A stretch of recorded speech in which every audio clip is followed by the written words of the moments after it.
Bye-bye, Mindelo. Good luck. Yeah, You we'll see too. you on the other side, or maybe in the distance. We ready? Yeah, I'm ready. I'm ready. Yeah, same usual place, 4 on each side. Bowlines on each one tight, and then the end leads get wrapped in a half hitch. It's 10:25 a.m. and we are getting ready for an 11 a.m. race start. All 4 of us, we're crossing the Atlantic for the very first time. It should be exciting. I think the first few days are fairly light winds, so we can get eased into the Atlantic slowly before we hit anything like we did on the way down here. 5 minutes till the start. I gotta pay attention to driving.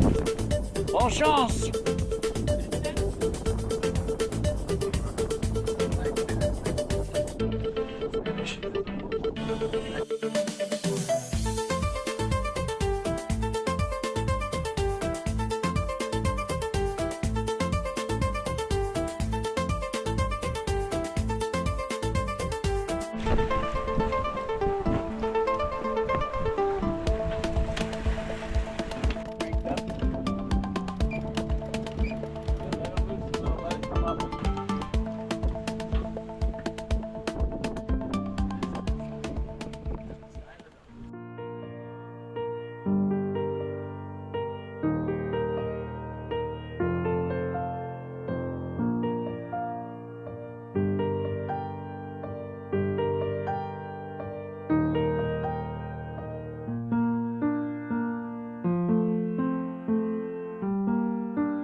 Our first day's sailing was truly beautiful, and here we are sailing into the sunset.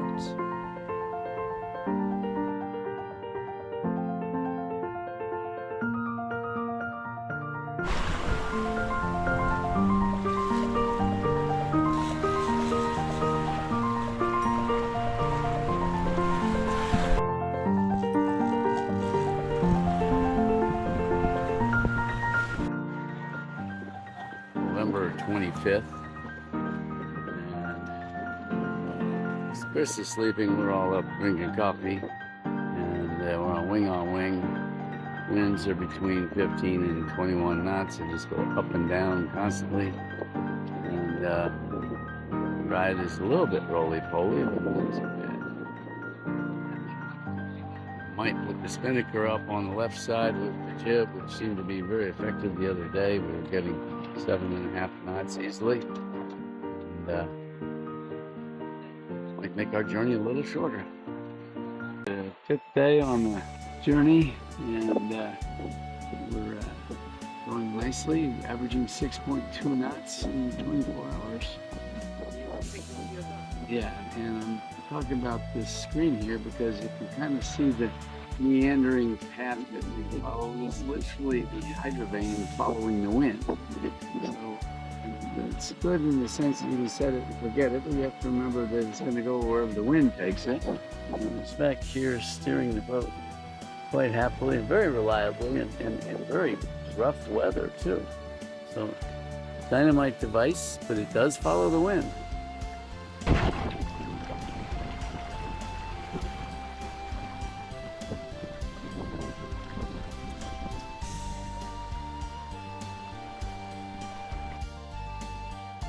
Couldn't have wished for better weather on this trip. So far, so good anyway. Where are you? Well, we're only about a quarter of the way there. Yeah. We're on day 6. Yeah. I would say 3/10 of the way. 7 days tomorrow at lunchtime till the dome. And the ocean goes on and on and on.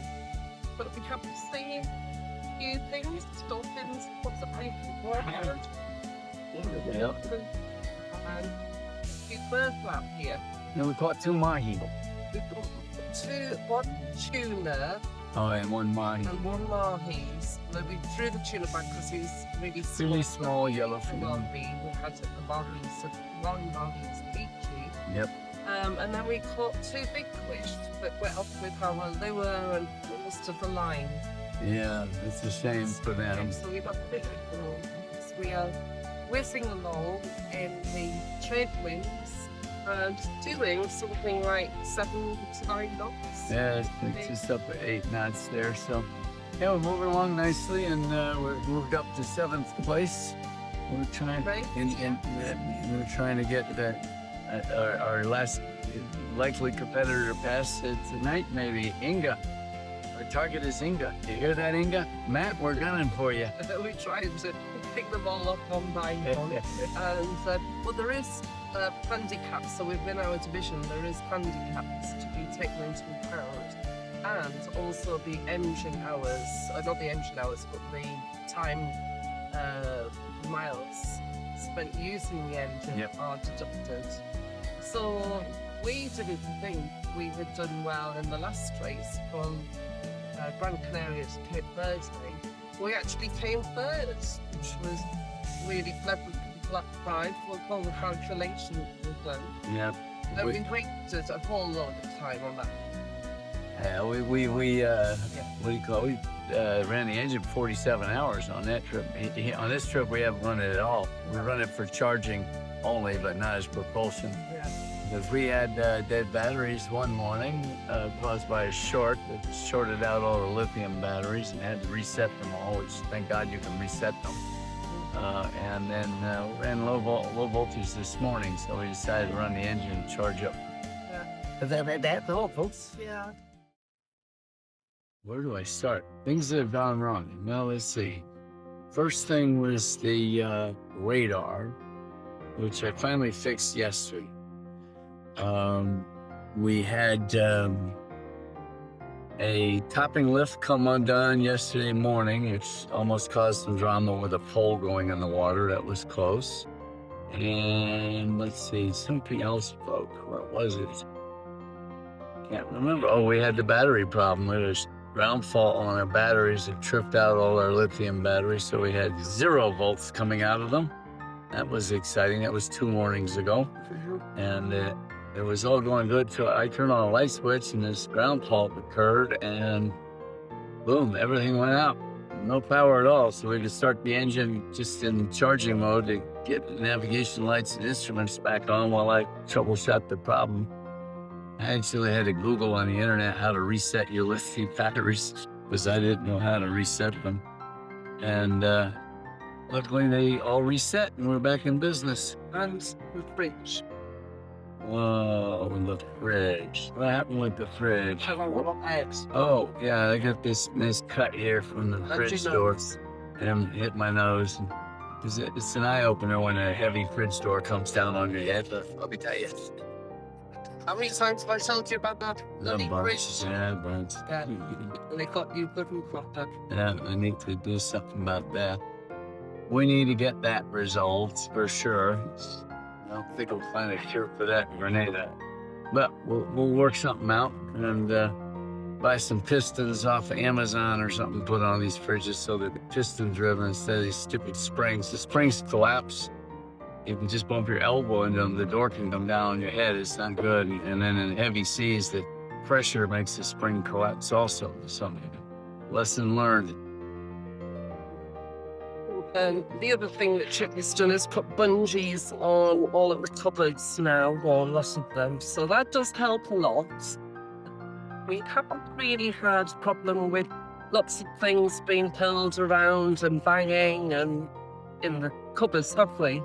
So we've pretty much stuffed all, towels and stuff in the bottles and the cans to stop them rolling around and being annoying. So yeah, it's been a fairly quiet passage. And then we've got banging. Tell them about the banging. Oh, we have had a loud knock over the last couple of days. Some heavy seas going downwind and surfing a lot, and there's a lot of pressure on main rudder, and the rudder system has been knocking a few times. So I rechecked all the torque today. A couple of them were below torque specs, so they tightened up. I'm hoping that cures. I've only heard it knock once since I did it, which is not a great indication, but better all the time. And it was much heavier seas than this, though, so it may just be a factor of very heavy seas. You get a little shifting, and I call them knuckle joints, that they might, even though they're tight, they might shift a little. I have a letter into the factory asking for advice, similar to what they said. And what we did with the rudder. Oh, yeah, the rudder from Hydrovane had a vibration issue resulting from a problem called vortex shedding. And at high speeds, they literally sounded like we had a cow behind us, and it was vibrating so bad in a low frequency way. So we had to grind one side of the rudder down to a 30-degree angle. That pretty much cured the problem. I haven't heard anything, it's been nice and quiet on this jumping. We had it for 876 miles. The cow was behind us all the way from Canary Islands. It's all good. Avoid. Okay. He's a bird. Thanksgiving dinner. Avoid. And we have, what's in the pan, Sue? Oh, we have the green beans and mushroom soup and the gravy. And very hot gravy. And and we've got stuffing and cranberry sauce made with dry cranberries. Mm.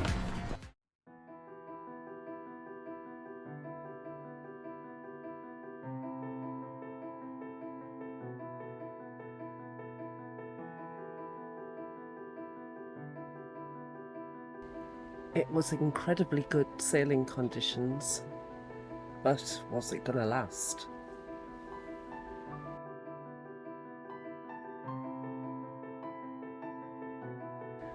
Going directly downwind always gives a roly-poly kind of ride.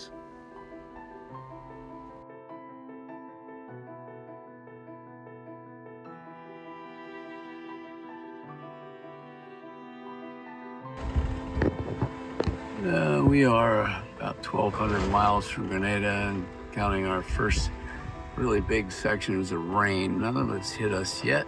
We do have our spinnaker up though with a wing-on-wing arrangement with the jib, so we're watching this closely. And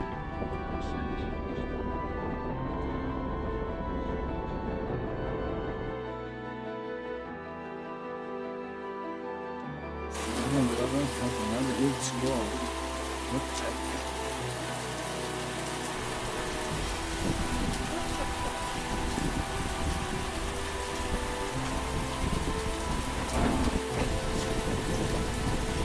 $38, $39 knots. Chip and I are like drowned rats. We're in the middle of the squall, in the middle of the Atlantic, with 40 odd knots of winds at times, and torrential rain. Unbelievable. Very wet.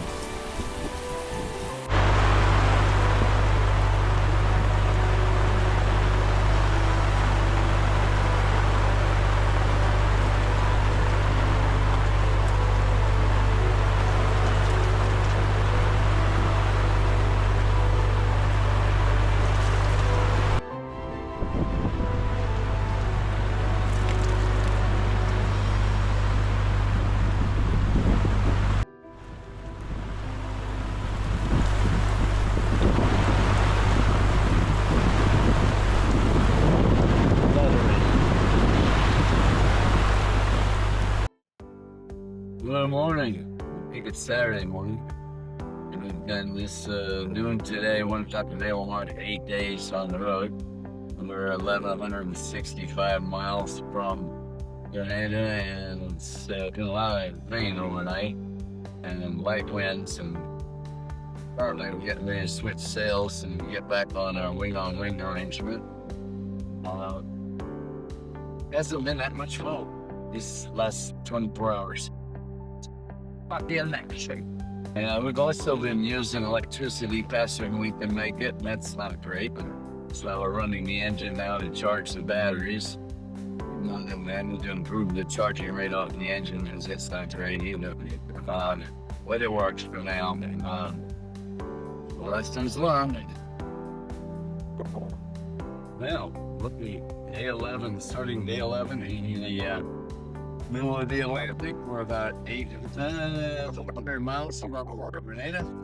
And we have beautiful winds behind us and some huge swelling seas.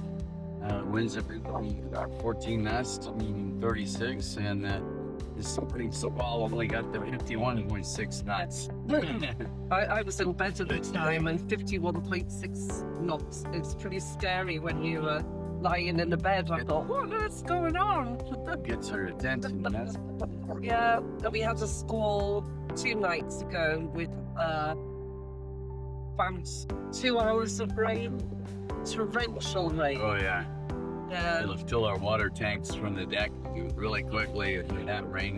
That was a nice thing to get, right? and I got broken phone as a result of that. Like the phone was sitting there. Yeah. Not a waterproof iPhone. So our iPhone 12 Pro Max is not waterproof. Oh, you lifted up? I don't know what it is. It's supposed to be. Supposed to be. Not, so, Behind us is what we call Carly, the hydromain wind vane. It's just a vane. And so the only good time steering the boat in almost every condition. Occasionally it's to get overpowered, like on our current set, we have a full rib out and a third of the main out. And if we get 30 knots of wind, it'll power right a little with and you just have to help Carly out occasionally. So yeah, so I mean, we had considerable amount of time, but a lot of the wind sink sticks got quite big now, so we reckon about 5 meters away at times. yeah, worst case, really, yeah. It's starting to settle a little bit. It's 2 to 3 meters, but nonetheless somewhat daunting. And we both start to get faster. It's now you see what the rest of the day brings on. Yeah, I mean, the Atlantic so far has given us a mixture of everything except the very calm weather. But the boats that are a little bit nautilus are reporting absolutely calm conditions to the point where they got off the boat. They've been swimming in the clumps of the sargassum, which is a lot of mountain place here. So totally different conditions. They can't be more than 50, 100 miles. Yeah, some of them are 100 miles. Yeah, so and that's been another problem. So with the wind, the hydroplane giving us our direction, but we also are going through pretty big patches of sargassum on the ocean surface, and it's been catching on our rudder and stopping us from steering effectively. Sometimes, yeah. Sometimes. To be staying, it's spinning out. The sargassum is thicker. Now it's staying clean. So I think we're out of wood on that one for a while. I haven't seen it in boots right now. Yeah. But we're not fishing because we're going too fast, and the sargassum will plug up the reel in a minute. And lost 2 lures already going too fast, catching something. So unfortunately, a couple of fish out there with some nice, pretty hooks in their mouth. Bits of piercing. It's considered jewelry now, and earrings. What we don't know in this race is how much other people have used their motors. So although we look like we're and we were in section D, which is the slowest of all of the boats in this race. Right. But you are allowed to use your engine. You've got to record your engine hours. You've got to record the distance then. Right. And there's some sort of calculation. The way that Gran Canaria to Cape Verde, we actually came first. We had to use pretty much the least of the engine. Yeah. And although I don't know what we were to start with, we were about 6 or 8. We moved up considerably. So we're hoping we can get laser cable. That'd be good, wouldn't it? Yep. And we hope the seas get a little bit calmer because cooking down in the galley is proving hard work at the moment. This is a bouncy ride. Sleeping is a bouncy ride. Yeah. There's 4 of us on the boat, and we're learning to live with each other. 200 square feet of space for 2 each. We're challenged. Yeah. But go well. Nobody else out here though. We see about a tanker a day, and we haven't seen any sailboats for a few days now. The pack has thinned out a little and spread out. Generally, everyone's in the same kind of vicinity. And if you look on a global map, where all these big horny sailboats, Well, something's too short.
Okay, 500 miles, certified, okay. We're now going to You may crack on not- with a bottle of champagne and celebrate having only 500 miles left to sail.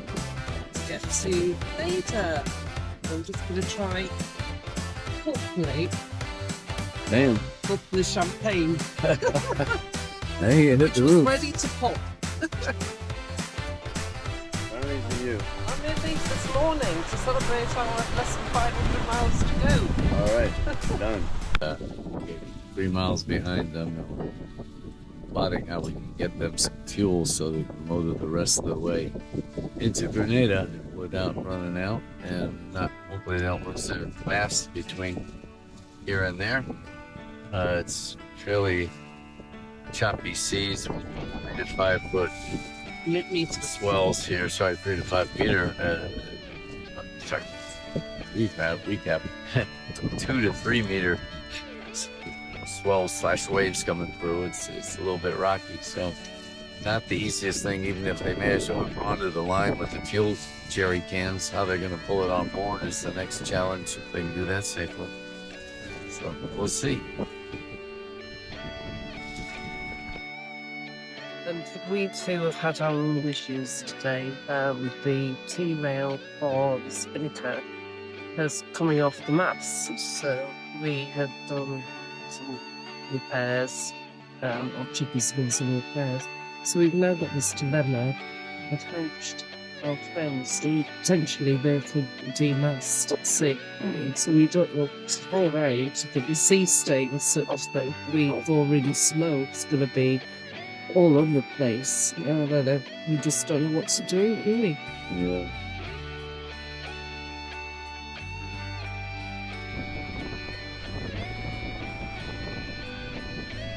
After thinking about it overnight, we elected to use our floating line, which is about 200 feet long, space the jugs out about 20 feet apart, and add 2 flotation jugs at the middle and the end, with a horseshoe on a long leader at the front, one of the yellow throw rings.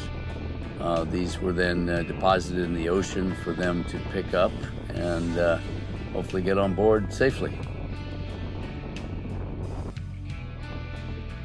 For the items at the end of the line, we used bowline knots with a couple of half hitches to back them up. Then on the jugs, we used loop knots where the loop knot went over the entire jug, and the idea there was that it would be easy for Lori to quickly undo these jugs without having to untie knots or anything, and they would stay in their relative position on the long rope.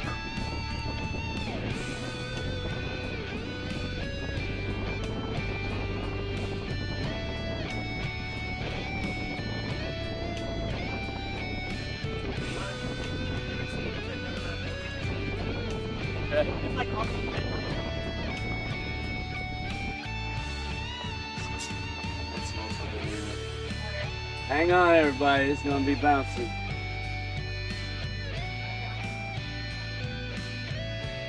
Now, moving towards you so we can stall out and drop this stuff in front of you without any tension on it, okay?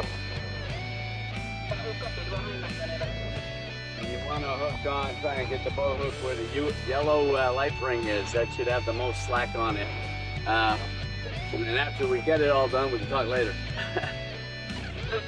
Thank you very much. Is the yellow and boy going to be I suspect the wind's going to take it upwind, and it may be the last. Okay, okay. The white flotation buoy at the end of the rope, there won't be any more rope after that, so there's no danger of fouling if you stay outside of that range between the first yellow and the last white. You get thrown all over the place.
Back to the helm.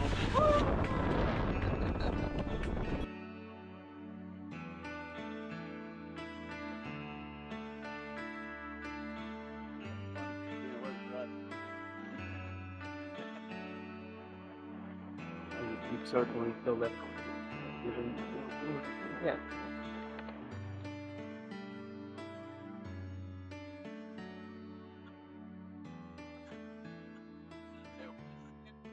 Get out of there. You see it. There's nothing we can do with that. Final budget, but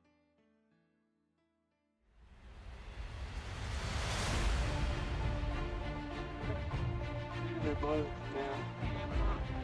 In case we end up with search and rescue.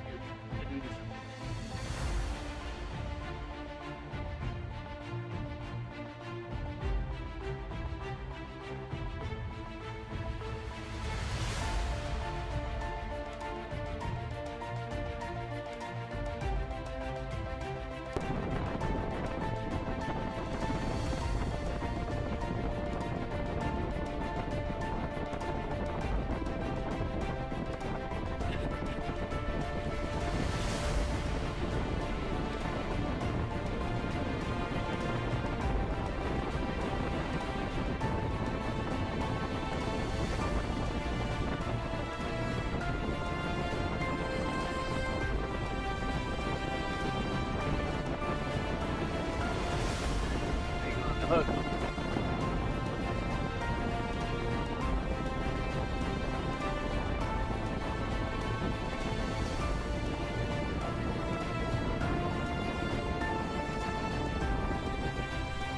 We go a little bit closer. They're right next to you. Start the edge of the mountain. Right next to the pile. Yeah.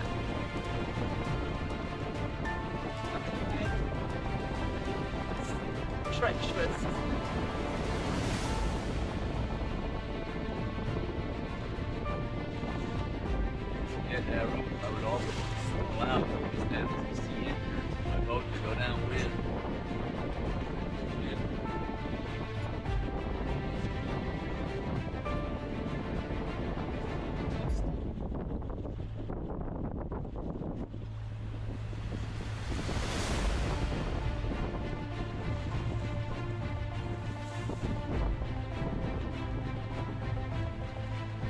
Where is it? Oh, there, right foot. Yeah, they're on it.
It's getting closer.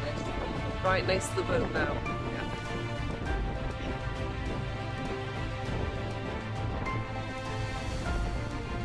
Well, it's deceptive. One minute it looks like it's right against the boat, and then the next it's. Oh, have to turn again.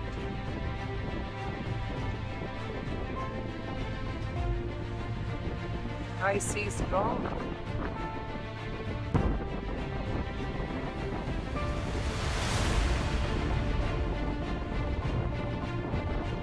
It's only on this one.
Guys.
It seems that they're almost upon it, and then pulls away.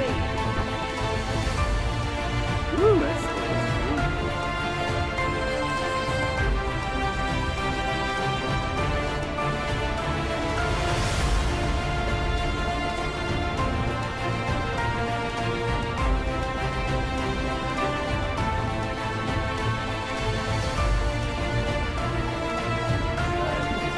We're chasing it.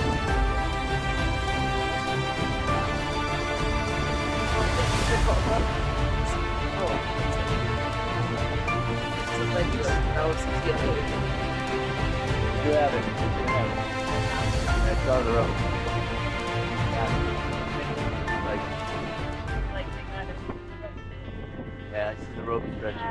All right. Hey. Woo! Woo, woo, woo, woo, woo! That's Very tight.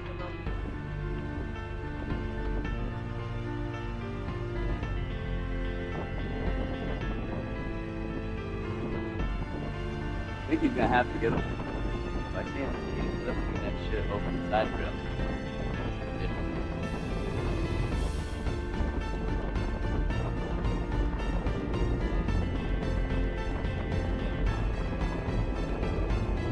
Honey, go get another jug.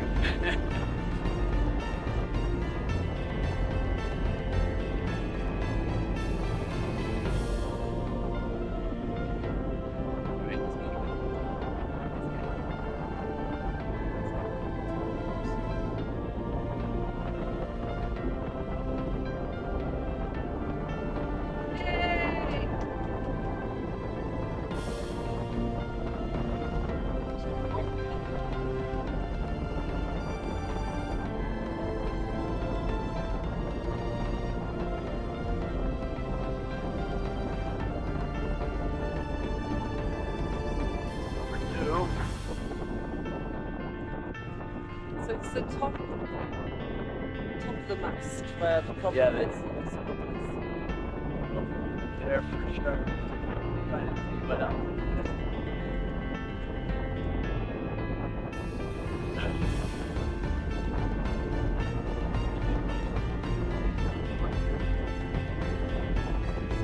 Lord, just one more floating.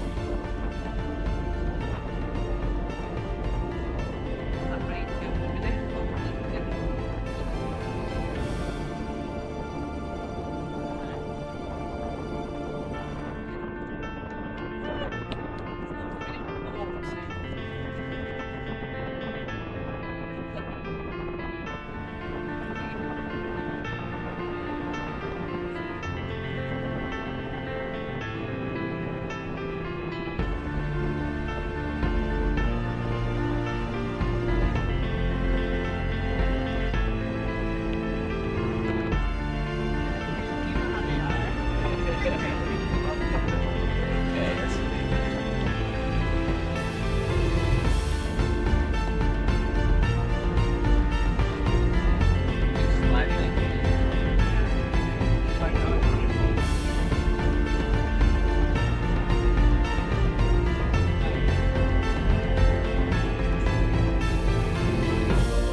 Yeah, we are all set. We've got all 4 of those down, the spares and stuff in the cockpit now.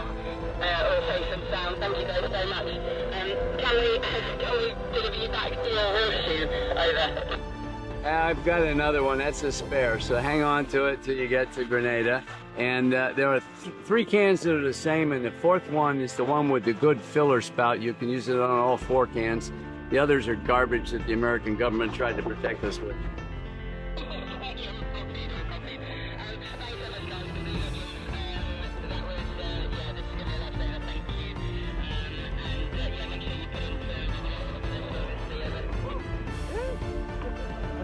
Alrighty, take care. We'll be All in the range best. for a while. All the best. Well done. Well done. Okay, back to 60.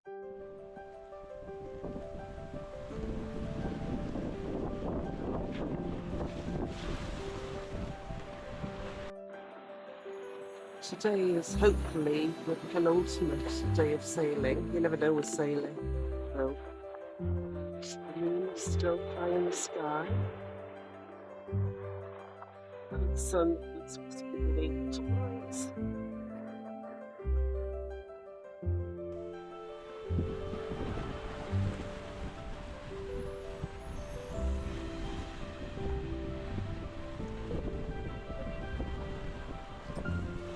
Like that.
This morning we got hit by a squall of 56 knots of wind. It finished the job on the track there and broke our light duty pole in half. Our heavy duty pole was already injured, so we weren't using it at the time. So we're going the rest of the way under mainsail to Grenada.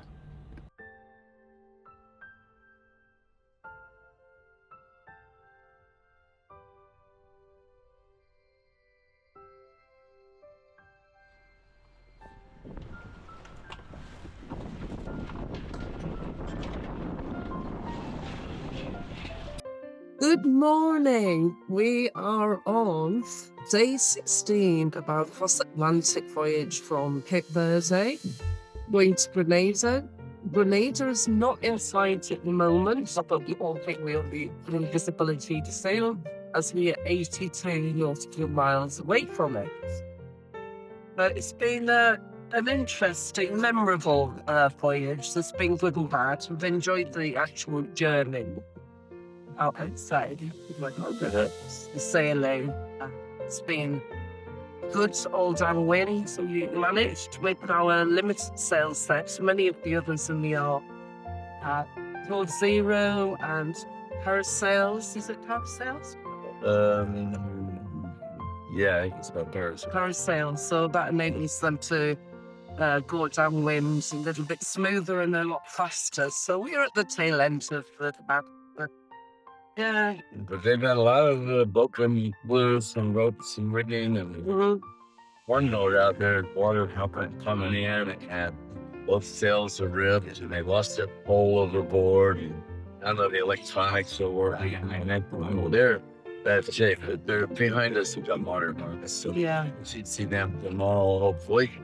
And one of the boats didn't get over the start line in time. I don't know what their problem was. They started a week behind us, so we may still be in Grenada when they come in, and we'll give them a good cheer when they make it over the line, won't we? We definitely not last. After 16 days at sea in the Atlantic, and with 27 miles left to go to Grenada, we finally spotted land, and you can just see the mountains just in the distance. It's very hazy though, but really exciting. We'll be there in a few hours. Can't wait to get on land now. So last sunset at sea for a while.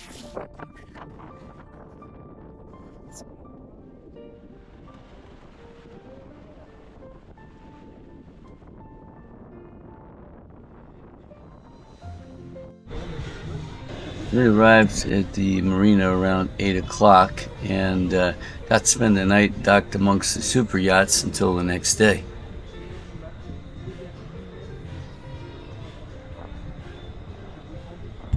Join us in the next episode when we celebrate our success crossing the ocean with the Arc Plus in Grenada.